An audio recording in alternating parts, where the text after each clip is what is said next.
অতিরিক্ত ভাড়া আদায়ের বিরুদ্ধে বাগেরহাটের মোংলায় কোস্টগার্ডের যৌথ অভিযান।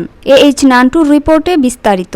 বাগেরহাটের মোংলায় বাসস্ট্যান্ড এলাকায় অতিরিক্ত ভাড়া আদায়কারী পরিবহন মালিক ও চালকদের বিরুদ্ধে একটি যৌথ অভিযান পরিচালনা করছে কোস্টগার্ড।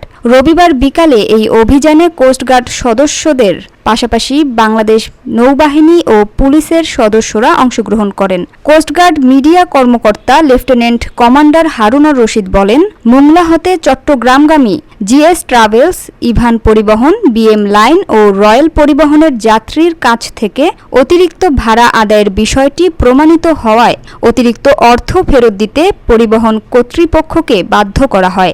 এছাড়াও সংশ্লিষ্ট পরিবহন সংস্থাগুলোর প্রতিনিধিদের কাছ থেকে ভবিষ্যতে এ ধরনের অবৈধ ভাড়া আদায় না করার অঙ্গীকারনামা গ্রহণ করা হয়।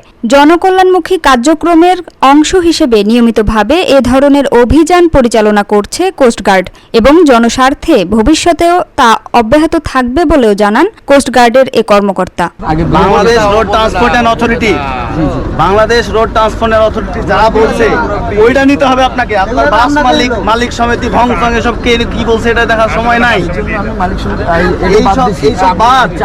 এখন ওই বিআরটিএতে 900 টাকা ভাড়া চট্টগ্রামের এখান থেকে, বাকি যা নিচে সব ফেরত দিতে হবে।